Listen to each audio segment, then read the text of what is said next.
So we're going to go right from the top, guys. This is going to be the first article. It is called Homeownership is the latest humble brag, but you may want to keep it to yourself from Realtor.com. Homeownership is becoming quite the status symbol, is what they're saying. Yeah. And the question that was posed here is, when did homeownership become a badge of affluence, and what does bragging about it achieve? Yay!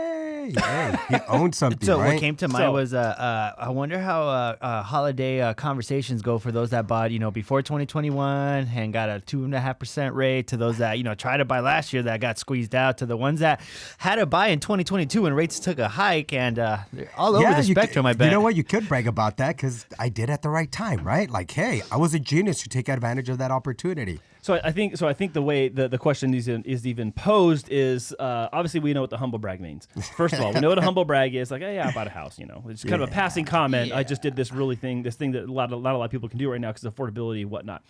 So first of all, I would like to say that it is worth celebrating. Of course, I think there is so much stuff in our life right now these days where we could be dour, be down, have a depressed attitude about, or just be like sour over. And I think it's totally worth celebrating the milestone of homeownership. I agree. And if people are bent about that, I'm sorry. Look, I've been a renter and I've been a homeowner and I've been a renter again. Like we've been there. And so it is worth celebrating a life milestone. If you got a new job, would we be sitting around talking about, getting a new job is the latest humble brag? No, you got a new job or getting a raise or finding being in a new industry. We wouldn't sit around talking about this. Well, no one's complaining when Like you're going over the housewarming party and you're enjoying the new space. So, I mean... Now here's the thing, and I guess this is where I'm drawing the line. Like, I understand, like, stuffing it in someone's face like a nanny boo-boo, I can get a house and you can't. Like, that's like punching down, like crapping down the line, you know?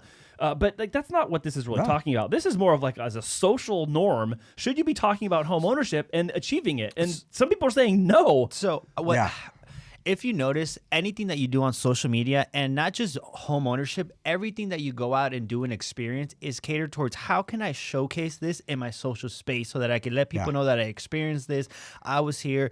Everybody wants some sort of social recognition. Yeah. And I think it falls along those lines. But the home ownership one, that's a huge milestone. That's like something that you work for, like, let's say 10 years. You say, hey, in 10 years, we're going to buy our first house. We're going to save up. No matter where you are in life, like that's a personal win between you and your partner, or you yourself that did that, that decision on your own. So whether you want to celebrate about it, I think it's your decision, and everybody else is just their opinion of whether they get to share it or not. I want to share it. I would share it. I'm happy. If my happiness bothers you, unfollow me. Don't talk to me. Sorry. I'm sorry. Well, here's the other thing, right? This is the way I looked at it. Yeah. This is the way I looked at it. When I bought my first house was when I was renting, I would always think like, why do I want to do that to that house extra? Like, why do I want to put that floor in there? Why do I want to upgrade the kitchen? It's not mine. Right? But when I was looking into buying a home, how do I fit my family in there? 5 kids, right? You have so many of them. And then how do I tailor it to be what I want? Right? When you're doing your festivity holiday stuff, like Christmas comes, you want to decorate it like yours, and you want to spend that extra money to make it more fulfilling for your family, right? Exactly, yeah. And so for me, I think people who own a home, they can see themselves really enjoying it to that level, to that extent, versus when you're renting, it's very different. You still bring people in, but this is now where you celebrate your memories. Well, it's like if you compare it with the renter than somebody else that bought a house, there's going to be 2 different points of view, like 2 different excitements. One's going to be like, oh, hey, happy for you, I'm still renting. Others like, you made the jump.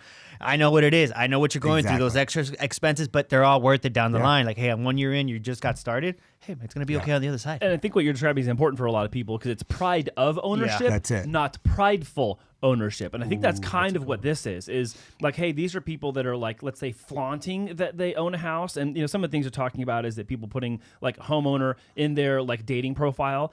And I get it. Like, okay, that's fine. It's a sense of accomplishment. Again, absolutely. Like this is most people's largest purchase, largest monthly payment, largest tax deduction for the majority of people that are homeowners. And we'll go to the benefits in that. We're going to talk about all this. But so I don't necessarily think it's bad that people do that. I think honestly, this is a reflection of the sensitivity of people in social spaces. Well, I think that is exploding that in this article. Exactly. And what I wanted to show with this is as of 2024, Work Atlas shows that 67.56% of our U.S. population are homeowners. Yeah, that's the 2/3, just over 2/3. Which is pretty crazy. The Midwest states actually have the highest. Yeah, well, go figure. Yeah. Yeah. So we're like West Virginia was the highest in the country at 74.6. I mean, I'd be bragging. Yeah, that's awesome. Right? Like, Yeah. okay, I'm a homeowner. The majority of people do. Yeah. And then I was just curious. I'm in California. I want to see what that actual number looks like. So according to the Census Bureau of 2024, we're at 55.9%. 55, yeah. Mm-hmm. Yeah. Yep. Obviously, because affordability, when you look at our, the medium price range of a home in California, it's high up there. It's in the 9s. And I think part of it's they're not stopping. I think part of it's product availability as well. Like what kinds of shelter options are there? There's a lot of apartments in New York and in Miami and in Los Angeles. Yeah. And so I think the mix of product is part of that. Yeah. And as the affordability is as well. You also have California on the coast, some of the highest coastal property in all the United States. So there's that issue as well. And density of population. There's like, I don't know what the latest total population in California is, but it's like 13% of our entire national population is in California. So I thought our numbers were going to be higher because almost everywhere I go and I talk to, it's like, oh, they own a home. So you kind of speculate that, right? Yeah. But until you see the actual data, it's pretty crazy.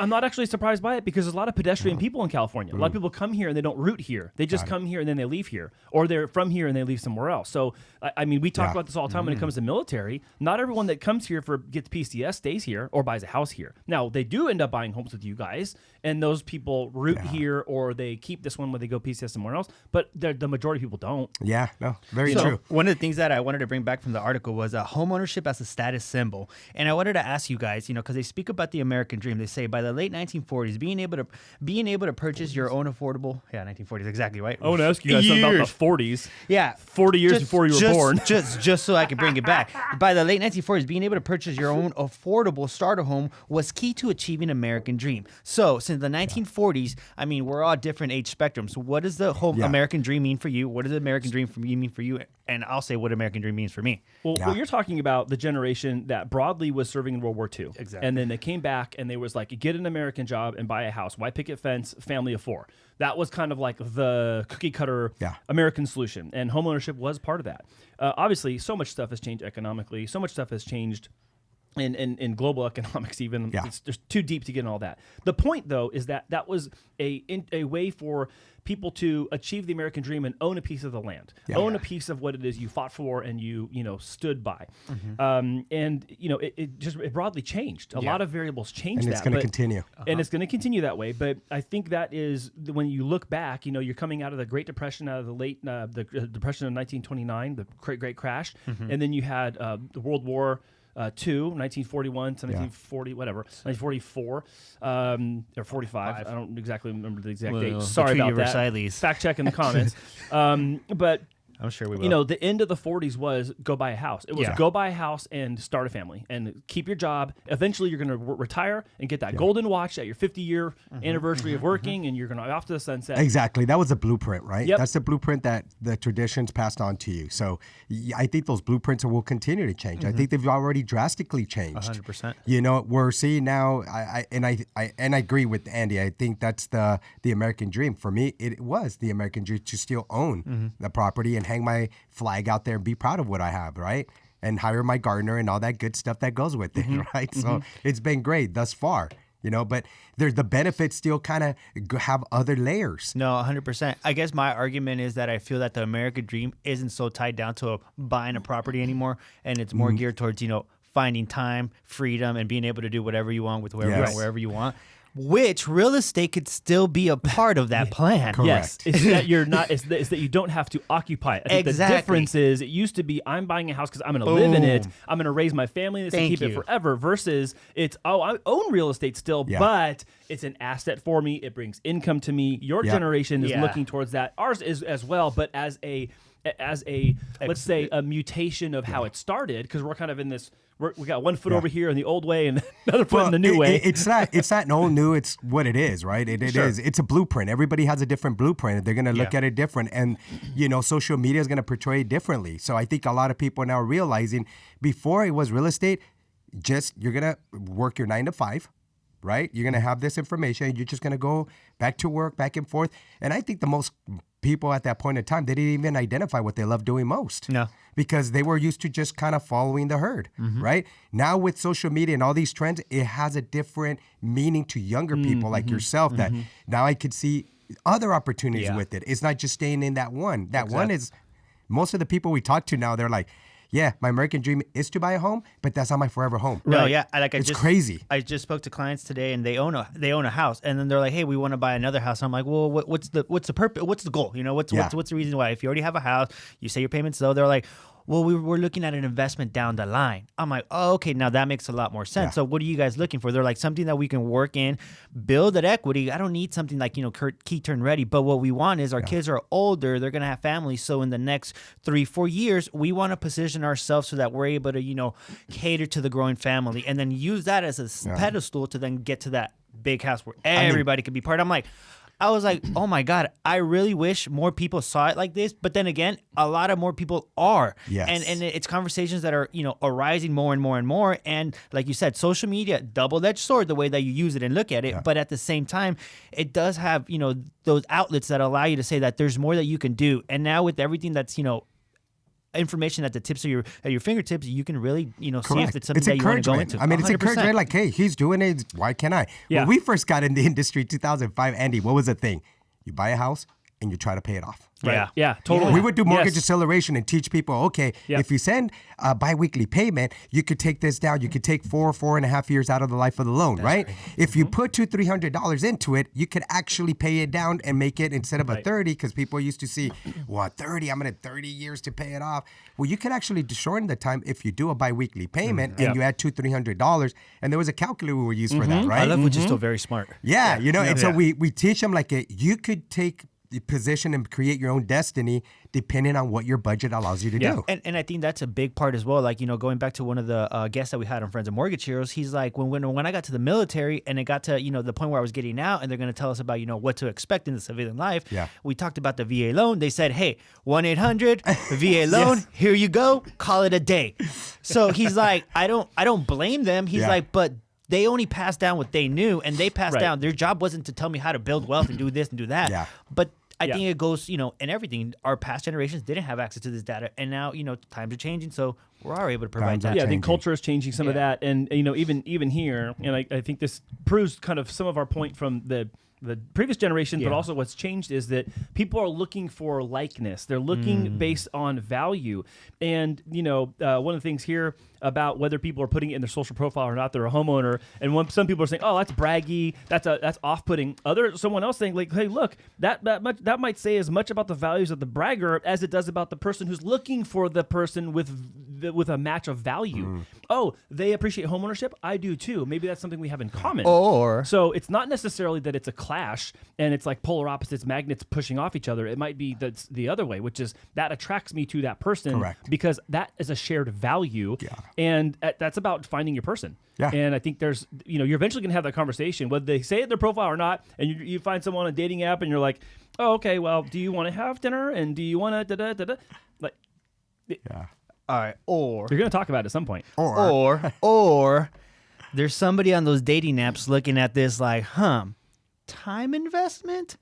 Money investment. Yeah. I could just go and be with someone that owns a house and hey, there's my rent and mortgage. It could be like that. Many ways of looking at it. I don't mind it. It's all good. Do it. Yeah. As long as you're buying a house, it doesn't matter how you get on there, you get slapped onto the title. So here's what I want to do, guys. Is it okay if I throw this out here? Yes. Absolutely. Yes. It's a survey of people that see this segment. I want you to put in the comments whether you think homeownership is braggy or should be celebrated as an achievement. That's a good one. Is it if you communicate that online or you put it in your social profile or your dating app? Do you think that this article that is saying homeownership is the latest humble brag, but you may want to keep it to yourself? Should people share it or keep it to themselves? Share that you're a homeowner or keep it to yourself? That's what I want to know in the comments. What are we going to say? What I was going to actually say is I wanted to test you guys. Which state do you guys think is the least, has the least amount of homeowners? The Hawaii. state? What state? Hawaii. Alaska? Alaska. Oh, wow. That was good. You guys were all far off. New York. Oh, New York. I'm so you freaking New told me York. earlier when you were Yeah, telling me giving I me did. notes. New York was at 54.4%, and we're at 55.9. We're right not there. so far off, guys. I went with Hawaii because of affordability. Yeah. But I went with Alaska because who the heck wants to live in well, Alaska? you got to remember, a lot of the people in Hawaii the natives actually stay there. Yeah, that's Yeah, that's makes true. Yeah, sense. it's passed down. You know, You know what I mean? So it's very, very different. Same But with the yeah, I Alaskans. wanted to share that information because I Great thought it was question. pretty cool. You know what I mean? That's awesome. Great So, question. You got us. Well, Yeah. Finally. I'm very eager to see what these comments are about that article. Me guys. too. Yes.